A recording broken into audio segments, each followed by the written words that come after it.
ओम शांति दोस्तों। नमस्कार दोस्तों। दूसरों की परिस्थितियों को जाने बिना निर्णय करना कभी कभी बहुत नुकसान पहुंचा सकता है। हम अक्सर लोगों के ऊपर पूरे दिन जजमेंट पास करते रहते हैं। वो ऐसा है, ये ऐसा है, ये इस प्रकार से है। या दोस्तों कभी कभी उनकी बातों की वकालत भी करते रहते हैं, इस प्रकार से नहीं करना चाहिए, ऐसा होना चाहिए। लेकिन दोस्तों कभी कभी हम अपने जीवन में स्वयं के वकील या स्वयं के जज बनते हैं। ये अपने आप से पूछ कर देखिए। जब हम लोगों के ऊपर उनके व्यवहार, उनकी चीजों को देखकर तुरंत निर्णय पास करते हैं तो वो केवल उस मोमेंट के लिए होता है। दोस्तों आज जो मैं बात आपको सुनाऊंगा ये आपके जीवन को बदल कर रख देंगी और आपकी आंखों को भी नम जरूर कर देंगी। दोस्तों ये छोटी सी कहानी एक यंग बच्चे टेडी की है। 5वीं क्लास में आ चुका था। दोस्तों लोग उसका पूरे दिन उसके क्लास वाले मजाक बढ़ाते थे। टीचर भी उसकी तरफ ध्यान नहीं देखते थे, उसका इंटरेस्ट ही नहीं था। पढ़ने के समय इधर उधर देखता रहता, खोया सा रहता, परेशान सा रहता। उसका रिपोर्ट कार्ड में जब मार्क्स देखे गए तो अक्सर अधिक सब्जेक्ट्स में वो फेल हो जाता या बड़ी ही मुश्किल से पास हो पाता था। सभी लोग उसकी तरफ ना ध्यान देते हुए पूरे दिन उसका उपहास करते, कहते इससे कुछ नहीं होने वाला, ये कुछ नहीं बनेगा। दोस्तों उनकी क्लास टीचर मिसेस थॉमसन थी। इस साल भी रिपोर्ट कार्ड आया और उसके मार्क्स बहुत खराब थे। कई सब्जेक्ट्स में वो फेल हो चुका था। लेकिन उन्हें कुछ ना कुछ बात आई। उन्होंने कहा मैं देखूं तो सही कि क्यों ये टेडी जो है ये अच्छी पढ़ाई नहीं कर पा रहा। उन्होंने उसके सारे पुराने रिपोर्ट कार्ड निकाले, पहली क्लास, दूसरी क्लास, तीसरी और चौथी क्लास। और दोस्तों जब उन्होंने पढ़ी तो पूरी जिंदगी उस लड़के की उनके सामने आ गई। पहली क्लास के रिपोर्ट कार्ड में लिखा था कि टेडी एक बहुत ही ब्राइट स्टूडेंट है, बहुत अच्छा कार्य करता है, अपनी क्लास में फर्स्ट आता है, दूसरों से अधिक कुशाग्र बुद्धि है, वो बहुत ही खुश रहता है, हर एक के साथ मिलजुल कर चलता है। दोस्तों उन्होंने तुरंत ही दूसरी क्लास का रिपोर्ट कार्ड निकाला और दूसरी क्लास में भी उन्होंने देखा कि टेडी की परफॉर्मेंस एक्सीलेंट है। वो हर एक से मिलजुल कर रहता है, लेकिन कहीं ना कहीं उसके मन में थोड़ी सी परेशानी है। उसकी माँ थोड़ी सी बीमार रहती है, इसको लेकर वो कहीं ना कहीं थोड़ा सा दुखी है। दोस्तों उन्होंने तुरंत तीसरी क्लास की रिपोर्ट कार्ड निकाली और तीसरी क्लास की रिपोर्ट कार्ड में लिखा था कि टेडी अभी भी कोशिश बहुत कर रहा है, लेकिन उसका मन बहुत परेशान है। वो अपनी माँ को कुछ ही महीने पहले खो चुका है। वो फोकस करने की कोशिश करता है लेकिन वो फोकस नहीं कर पाता। पुरानी बातें उसे बार बार ध्यान में आती हैं, इसलिए उसकी परफॉर्मेंस धीरे धीरे कम जा रही है। अगर उसके ऊपर ध्यान नहीं दिया गया तो कहीं ना कहीं बहुत खराब उसका रिजल्ट हो जाएगा।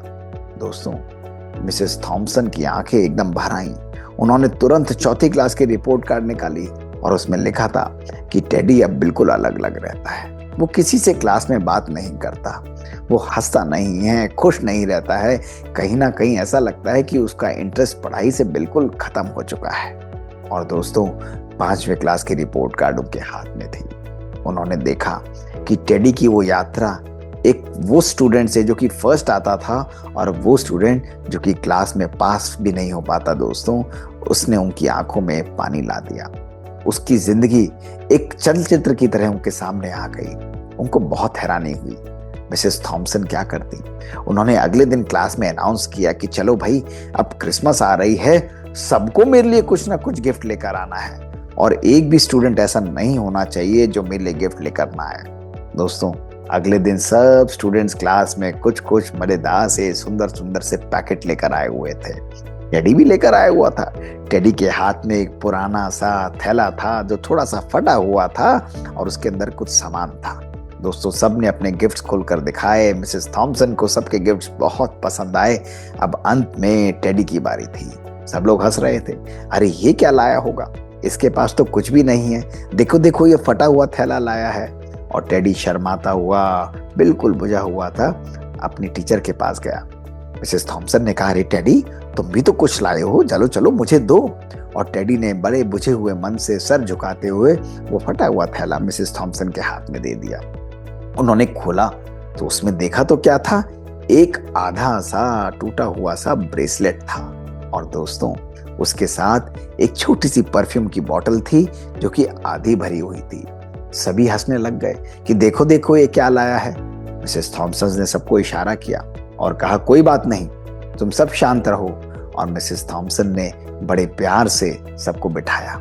मिसेस थॉम्सन गई और थोड़ी देर बाद वहां पर आई और उन्होंने वो प्यारा सा ब्रेसलेट जो टेडी ने दिया था उसको अपने हाथ में डाला हुआ था।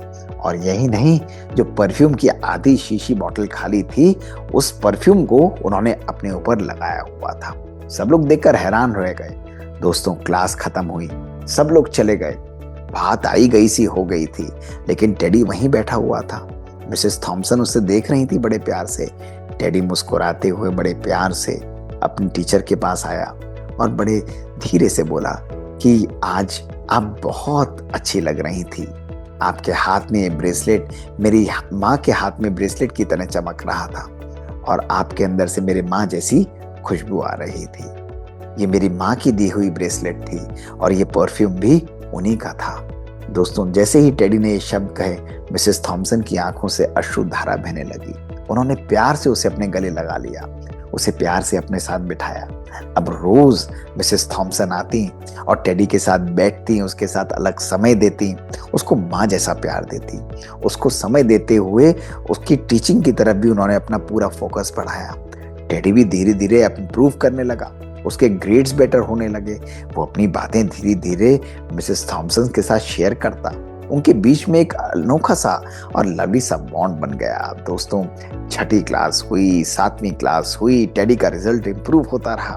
दोस्तों, मिसेस थॉम्सन तो 5वीं क्लास में ही थी, लेकिन हर क्लास के रिजल्ट के बाद टेडी मिसेस थॉम्सन से मिलने आता और केवल एक बात बोलता कि मिसेस थॉम्सन, आपसे बढ़िया टीचर आज तक मुझे कोई भी नहीं मिला। आप जैसा टीचर इस दुनिया में कोई नहीं है। और दोस्तों, ऐसे करते करते टेडी ने 12वीं क्लास को भी उत्तीर्ण किया, ग्रेजुएट बना। मिसेस थॉम्सन को बीच बीच में मिलने भी आता। अब दोस्तों, ग्रेजुएट के बाद टेडी एक बहुत बड़ा डॉक्टर बन गया। उसकी मैरिज का समय आया और मैरिज के समय मिसेस थॉम्सन बूढ़ी हो चुकी थी, अपने घर पर थी। लेकिन तभी एक दिन मिसेस थॉम्सन के घर पर एक पोस्टमैन आया और उसमें एक बहुत बढ़िया लेटर था। उस लेटर को उन्होंने खोला और लेटर था टेडी स्टोडार्ट के द्वारा, वही टेडी जिसको उन्होंने पढ़ाया था। और उसमें बहुत सुंदर लिखा था कि मिसेस थॉम्सन, आप आज भी सदा मेरी यादों में रहती हैं। आप तो मेरी माँ जैसी हैं। अब मेरी शादी होने वाली है। मैं आपसे आग्रह करता हूँ कि प्लीज, क्या आप मेरी शादी में मेरी माँ की जगह आकर बैठेंगी? मुझे बहुत खुशी होगी। उसने उसमें टिकट भी भेजी थी और कुछ पैसे भी भेजे थे। मिसेस थॉम्सन बहुत बढ़िया तरीके से तैयार हुई, खुशी खुशी वो गईं और उन्होंने वही पुराना ब्रेसलेट पहना और वही परफ्यूम लगाया और टेडी की माँ की जगह जाकर बैठकर उसको आशीर्वाद दिया। दोस्तों, शादी के बाद टेडी और उसकी वाइफ ने उनको बहुत प्यार से इंट्रोड्यूस करते हुए बताया कि मिसेस थॉम्सन मेरी माँ की तरह हैं। इनसे बढ़िया टीचर कोई नहीं है। इन्होंने मेरी जिंदगी को बदल डाला। मिसेस थॉम्सन ने बोला, नहीं नहीं टेडी, मैं भले ही तुम्हारी फेवरेट टीचर हूं, लेकिन हम तो बच्चों को केवल पढ़ाते थे, लेकिन पढ़ाना किस तरीके से चाहिए बच्चों को, वो तो असल तुमने मुझे सिखाया। कैसे जीवन के अंदर स्नेह, और स्नेह के साथ जब शिक्षा दी जाती है तो वो बच्चों के भविष्य की संरचना करती है, उसको पावरफुल बनाती है। केवल शिक्षा एक वो माध्यम नहीं जहां उनको किताबों के बारे में और किताबी ज्ञान दिया जाए, लेकिन जब एक टीचर बच्चों के साथ कनेक्ट रखता है, उनकी भावनाओं को समझता है, उनके मन के अंदर चलते हुए विचारों को वो भांप सकता है, तो वो उनके अंदर परिवर्तन लाने की भी शक्ति रखता है। तुमने मुझे एक मूर्तिकार के रूप में दिखाया कि कैसे एक मूर्तिकार की तरह मैं भी एक बच्चों के भविष्य को निखार सकती हूँ। और ऐसा कहते हुए उन्होंने उसे गले लगा लिया। दोस्तों, आज हमारे जीवन में भी यही होता है। छोटी छोटी बातें और छोटी छोटी सिचुएशंस पे हम निर्णय ले लेते हैं, लोगों के ऊपर जजमेंट पास कर देते हैं। दोस्तों, अपने जीवन में देखिए कि लोग किस प्रकार से, किस परिस्थिति से गुजर रहे हैं। जब हम उनकी यथार्थ परिस्थिति को भांप सकते हैं, उसको समझ सकते हैं, कुछ समय देकर उनकी मन की भावनाओं को समझ सकते हैं दोस्तों, तो हम उनके जीवन के अंदर परिवर्तन लाने की शक्ति भी रखते हैं। अक्सर तुरंत निर्णय देना ये हमारे और हमारे संबंधों के लिए नुकसानकारक हो जाता है। दोस्तों, ये सुंदर सी स्टोरी हमारे जीवन के अंदर करुणा, हमारे जीवन के अंदर बॉन्ड, हमारे जीवन के अंदर स्नेह और हमारे जीवन के अंदर यथार्थ शिक्षा का एक स्वरूप प्रकट करती है। आज मैं आप सब लोगों को अनुरोध करूंगा कि ये टीचिंग केवल वो टीचिंग नहीं जो हमको स्कूल में मिलती है, लेकिन परिवारों के अंदर भी, संबंधों के अंदर भी, जब हम जाते हैं आपस में एक दूसरे की भावनाओं को, उनके इमोशंस को समझने की कोशिश करें। जब दोस्तों इन भावनाओं और इन इमोशंस को हम समझते हैं तो हमारा एक दूसरे के साथ कनेक्ट जो है वो शक्तिशाली और श्रेष्ठ हो जाता है। दोस्तों, करुणा को अपने मन में जागृत करिए, दूसरे की यात्रा को समझने की कोशिश करिए। हमारे संबंध सदा श्रेष्ठ और शक्तिशाली होंगे। आपका एक एक संकल्प, आपका एक एक बोल और आपका एक एक कर्म दूसरों के जीवन को सुखदायी और श्रेष्ठ बना सकता है। यूज करिए दोस्तों, अपने अनुभवों को हमें लिखते रहिए। हमारा ईमेल है bkdrmohitgupta@gmail.com। इंतजार रहेगा दोस्तों हमें आपसे सुनने के लिए। शुक्रिया दोस्तों। ओम शांति।